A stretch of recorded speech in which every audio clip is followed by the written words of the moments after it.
Good evening, I'm Annabelle Tiffin. Welcome to Friday's North West Tonight. Our top story: 5 modern slavery suspects, including a religious leader, are banned from Crewe and told not to approach an alleged victim. They were among 10 people arrested on Wednesday after police raids at the headquarters of the Ahmadi Religion of Peace and Light.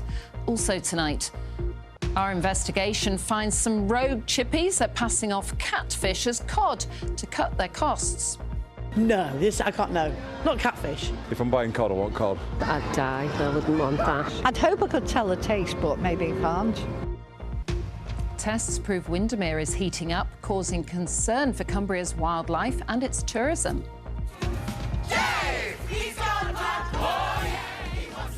The story of Burnley's most famous banker moves from the screen to the stage. His accent's good, isn't it? Don't you think? He sounds more like me than I do. Yeah. And it was the warmest day of the year so far yesterday. Plenty of blue skies around for a good portion of today. But how's it looking for the bank holiday weekend? Join me at the end of the programme. I'll have the full forecast.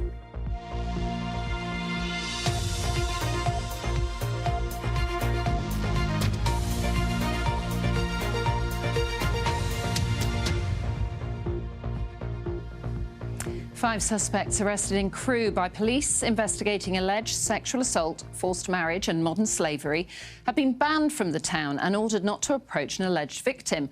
The leader of Ahmadi Religion of Peace and Light and 4 others belonging to the group have been made the subject of anti-slavery and trafficking orders. Our reporter Andy Gill was at Chester Magistrates as they granted the civil orders, and earlier I asked him what the court was told. Cheshire Police arrested 10 people at the group's headquarters in Crewe in relation to allegations of sexual assault, forced marriage and modern slavery. All 10 have now been released on bail. 5 of them were due to appear here at Chester Magistrates Court for a hearing into whether they should be subject to a slavery and trafficking risk order. None of the 5 were in court, but the district judge decided the hearing could go ahead anyway, and he did grant the order.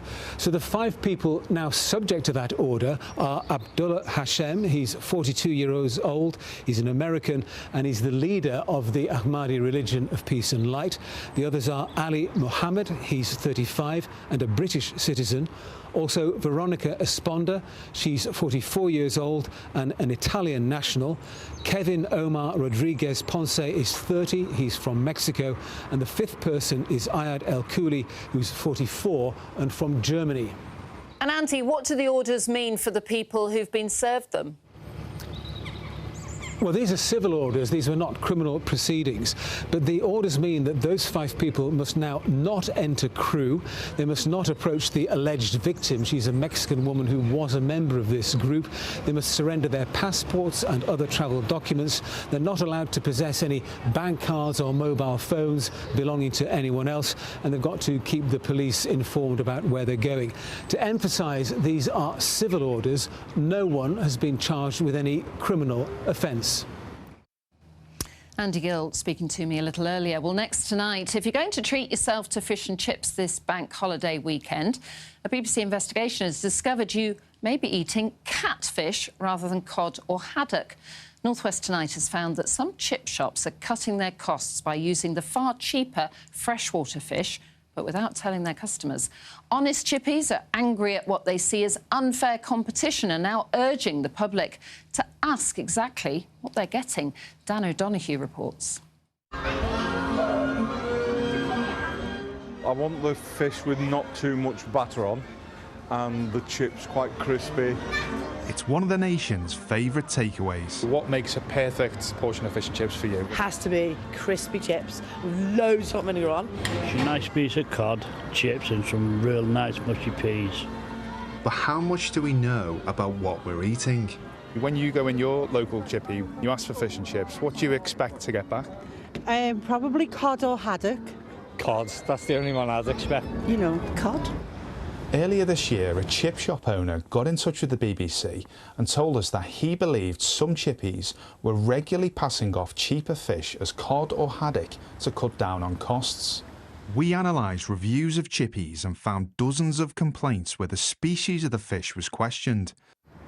We bought 10 portions from takeaways in Liverpool and Manchester and sent them for DNA testing. We screened them with a technique that is called DNA barcoding.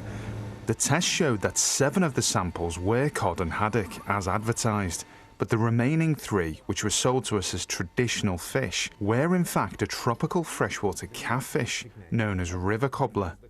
So have you ever seen so many catfish in such a small sample size? 3 out of 10 is quite a lot, it's 30%. I don't recall having this level of presence of catfish. Could the average consumer tell what species it was from a fillet? It is very difficult for a member of the public that is not a trained fish biologist.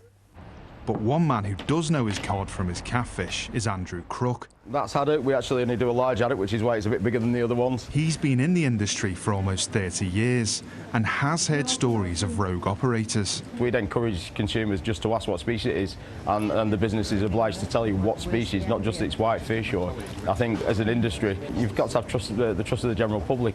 Catfish is often farmed and imported from Southeast Asia and is less than half the wholesale price of cod per kilo. They are good eating fish, there's nothing wrong with them. When you come to a fish and chip shop, most people expect a marine species, so cod, haddock. If you've got something that's a farm species, and as long as it's advertised as such, then that's fine. It's when it's been sold at almost a cod price. But what do his customers think? Would it bother you if it was a bassa or a river cobbler, a catfish, something that maybe you wouldn't usually get in a chippy? I always just ask for fish and chips, so well, I kind of just eat whatever I get given me. For me, my wife's Thai, so in Thailand, catfish is often on the menu. You know, it's fantastic, I'll try that. But for others, it's too much to stomach. Not catfish. If I'm buying cod, I want cod. I'd die, I wouldn't want that. I'd hope I could tell the taste, but maybe I can't. Dan O'Donoghue, BBC North West Tonight. Right, let's get some of the day's other news. And a 65-year-old man from St Helens has admitted hiding a woman's remains in a freezer but denies her murder. The body of Delia McInerney, who would have been 64 this year, was found in a flat on Hawes Avenue in January, around 3 years after she's believed to have died. George Gordon pleaded guilty to 6 offences, including obstructing a coroner and preventing a decent and lawful burial. Parts of the Snake Pass are closed this evening as crews continue to tackle a large wildfire in the Peak District. The blaze started on the moorland last night. 9 engines and specialist units are there. Residents in Glossop are being advised to keep their windows and doors shut. Elsewhere, there's also been a fire at Liverpool's Anglican Cathedral this afternoon. Firefighters tackled flames at the top of its tower, where smoke was visible. Merseyside Fire Service said the cause was electrical and it was brought under control in around half an hour. A landfill site in Fleetwood, which has sparked more than 20,000 complaints about noxious odours, has been given 60 days to do something about the smell. For a number of years, some residents have claimed that the site on Jameson Road has affected their health. Now, Wyre Council has issued a legal notice to the operator Transwaste to take steps to prevent the odour from unreasonably affecting people. Transwaste has been approached for comment. One of Britain's most scenic rail lines has been celebrating its 150th anniversary today. The Settle to Carlisle Railway stretches 73 miles along the spine of England, passing through the beautiful landscape of the Pennine Hills, Yorkshire Dales and Cumbria's Eden Valley. Built by the Midland Railway to open up travel to Scotland, the breathtaking route includes the iconic Ribbleshead Viaduct. Now, scientists say the temperature of Cumbria's lakes has risen over the last 80 years, prompting calls for urgent action. They say the rise of 1.5 degrees could harm wildlife because it can cause potentially toxic algae. The evidence has come mainly from Windermere, which has been closely monitored since the 1940s. Here's our environment correspondent, Judy Hobson. It's Britain's largest and most iconic lake. It's also one of the most monitored in the world. Now scientists say they have the clearest data yet that Windermere is warming up. What we do routinely is we lower the probe down to a series of predetermined depths, and when we get to those depths, we take a measurement. As well as the temperature, the team at the UK Centre for Ecology and Hydrology are checking the lake's oxygen levels, which are key to its health. Since the 1940s, when this monitoring scheme started out, we've seen an increase in average surface temperatures of about 1.5 degrees. What that means is that not just that the surface waters are becoming warmer, that impacts how the lake mixes as well. We've seen evidence that the dominant fish species in the lake, which is the perch, has spawned earlier. The underwater seasons have been shifting here, so the time of year at which algal populations grow has shifted earlier into the springtime. Algal blooms are harmful because they impact the oxygen levels in the water. They thrive in warmer temperatures, triggered by excess nutrients from sources like sewage and farm runoff. This footage was taken a few years ago during an exceptionally hot summer. Lake ecosystems are pressured by a really wide range of different issues. We're seeing impacts of climate warming and climate change as well. So what we're doing is using this net to try and capture the invertebrates that are living on the lake bed. It's the job of the team's ecologists to monitor how warmer water affects the lake's biodiversity. The Arctic char population that is really iconic on this lake is starting to decline. So that's due to a number of different pressures, so warming temperatures, lower oxygen at depth, but also the pressures from non-native invasive species, such as ruff.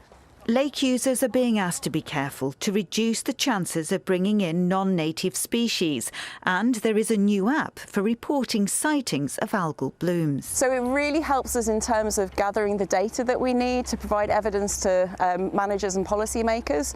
Algal blooms can be harmful to people and pets, and there are concerns that tourism is being affected. Visitors are worried. They're worried about coming here. Those visitors are vital for the economy around the lake, but also to the Lake District. Data shows every lake in the region is getting warmer. The team here says action needs to be taken, and quickly. Judy Hobson, BBC North West Tonight, Windermere. Still to come on North West Tonight. 2 movies, a documentary, a book, and now The Bank of Dave is on the stage. And Dave couldn't be happier. It's the Bank of Dave! We're living the dream, look at that!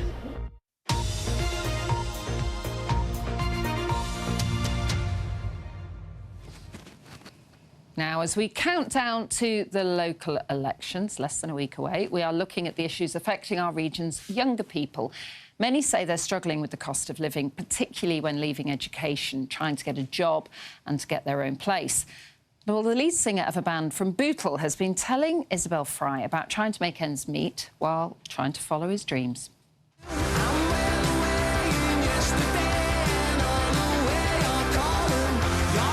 5 albums, multiple international tours. But all members of this Bootle band are still working other jobs to support their music careers.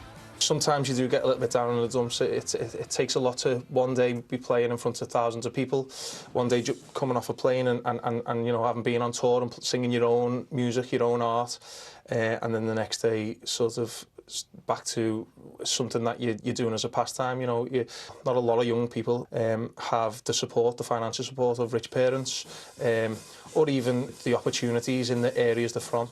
Young people say that the cost of living is hitting harder than ever, with 1 in 3 people in the Northwest saying that rising costs are seriously affecting their mental health.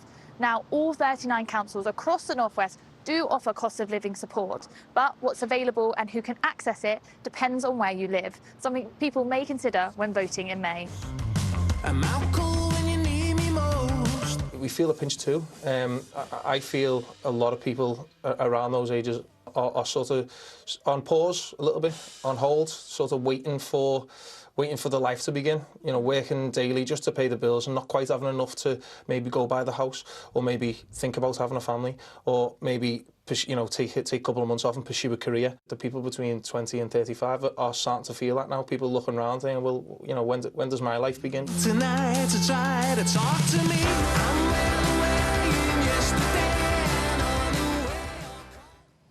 Yeah, sound really good, but, you know, times are tough for a lot of people. Do keep getting in touch with us if you've got something that you want us to feature as well. Right, we're going to move on to sport, and relegated Burnley kick off the Premier League weekend tonight. Ian is here. They've been winless for quite some time, Ian, but now they're managerless as well. Yeah, Scott Parker departed yesterday, as we know. Liverpool legend Steven Gerrard's still favourite to take over as head coach, closely followed by Wales boss Craig Bellamy and Barry Murphy, once of Rochdale, now of Cardiff. They go to Leeds tonight, by the way. Elsewhere, Everton host title challengers Manchester City on Monday night. Before that, it's all eyes on Old Trafford on Sunday as Manchester United, virtually assured of Champions League football next season, host Liverpool, who themselves are edging closer to a top 5 finish.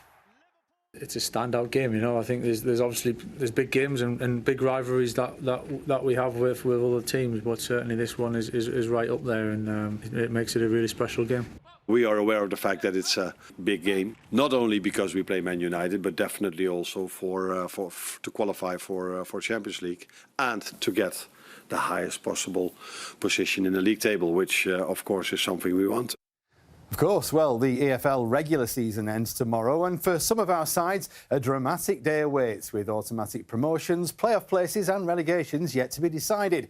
So let's look ahead now with our Football League pundits, Aaron Wilbraham and Nicky Hunt.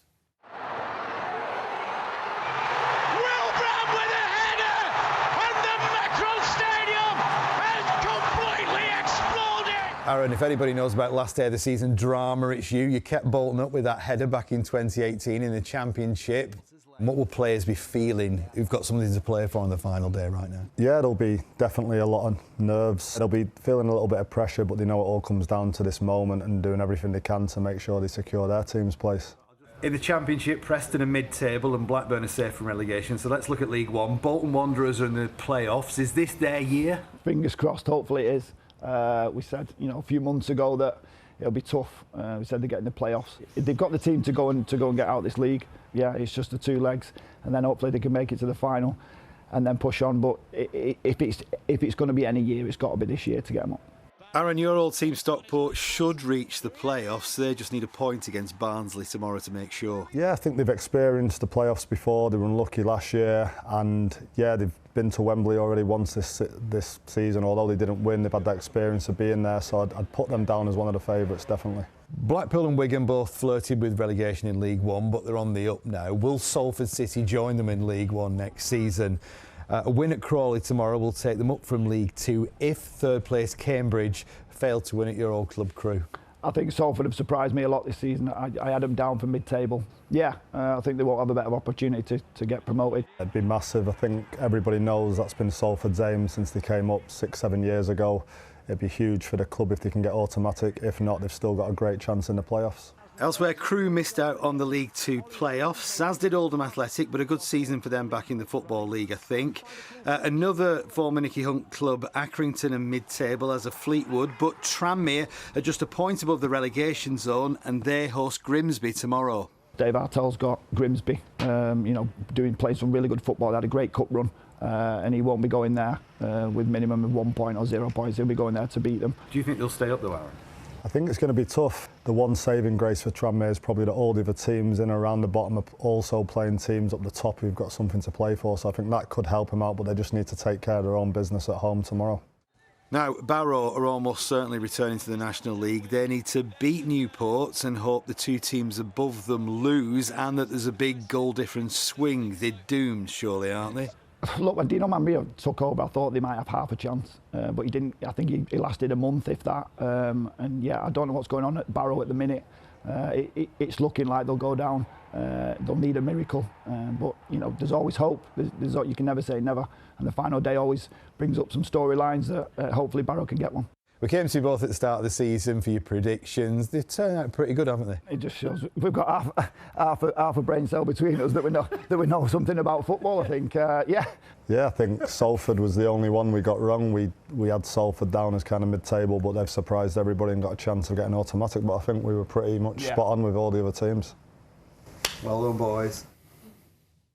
They're very good, aren't they? So Barrow probably heading down, unfortunately, but are Rochdale heading up?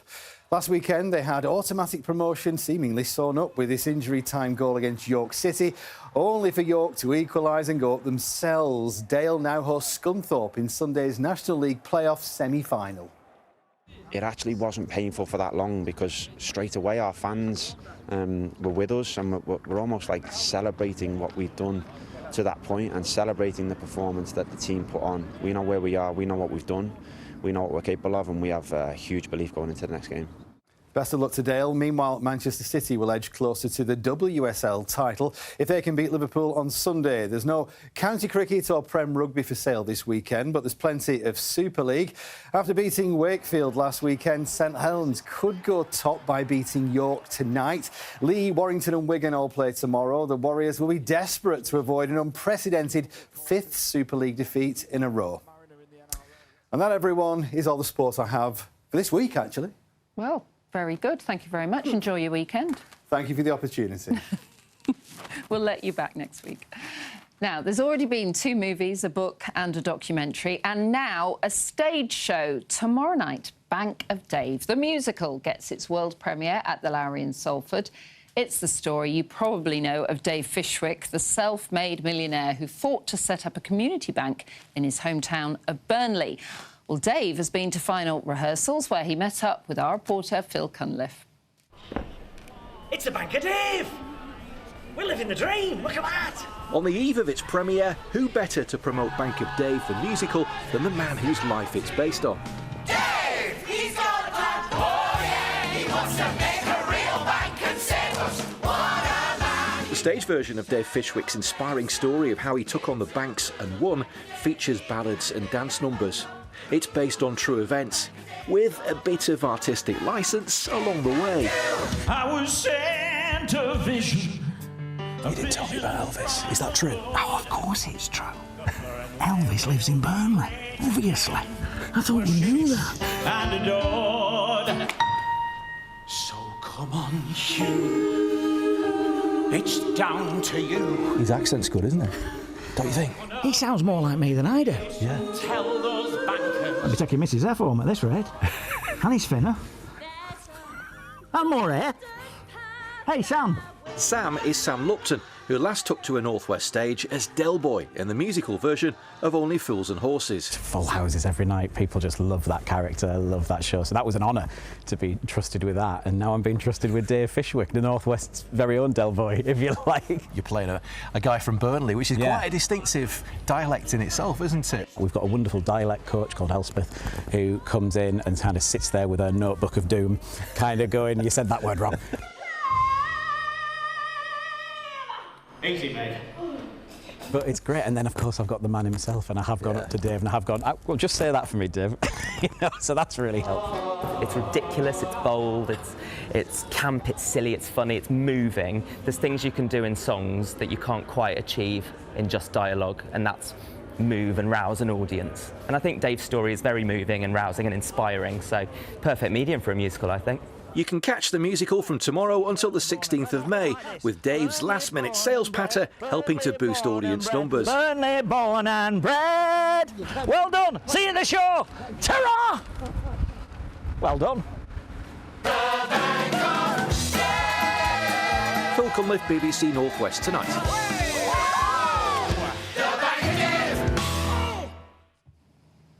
Gosh, what will be next, do you think? He's a book. I mean, honestly, a book, a cinema, we've got stage show. He's taken over the world, isn't he? He'll be a politician next. Right, let's find out the weather for the bank holiday. Molly is here. How's it looking? Well, it's been so lovely and sunny for the week, really. We had the warmest day of the year so far yesterday, I'm afraid to say, Annabelle. A little bit of a change as we head into the bank holiday, typically. But a gorgeous start to the day.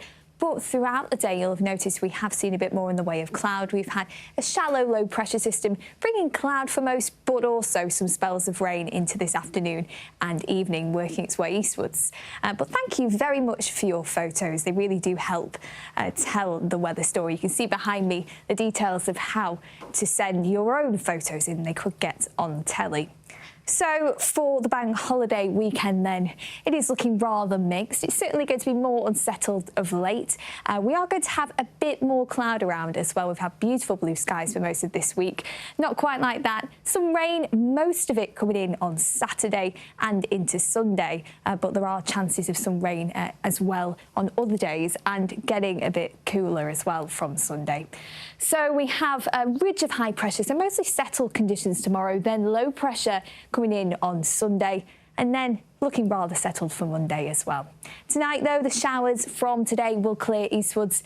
We will have patchy cloud, clearer spells for a time, but then that cloud thickening where we could see a bit of drizzle over the hills and some hill fog. But a mild night with light winds, temperatures down to around 8 degrees Celsius. So tomorrow we are going to have a largely cloudy outlook out there. You can see a bit of drizzle over the hills, but mostly dry for the rest of us. We are going to see some spells of sunshine into the afternoon, but a lot of thick cloud out there tomorrow, and highs of 19 degrees Celsius, so still feeling mild for tomorrow. Taking a bit of a turn as we head into Sunday. Longer spells of rain expected on Saturday night. Sunday, we are going to have some longer spells of rain into the rest of the day too, but Monday looking a little bit better, Annabelle. Yeah, it's not too bad, is it? For the beginning of May. I mean, we have had a lot of sun, so it is a bit of a change. Now, before we go, we want to say congratulations to Hayley McCauley from Wigan, who has retained her title of Flat Pack World Champion. Amazing. She got through to the final once again and assembled a bedside table in 8 minutes 20 seconds, more than a minute faster than her winning time last year. Oh, I admire her. I'm terrible I'm at rubbish. it. I just use glue. Yeah. Which probably isn't going to last very long, but it works. Have a lovely weekend. Thanks for watching. Bye-bye.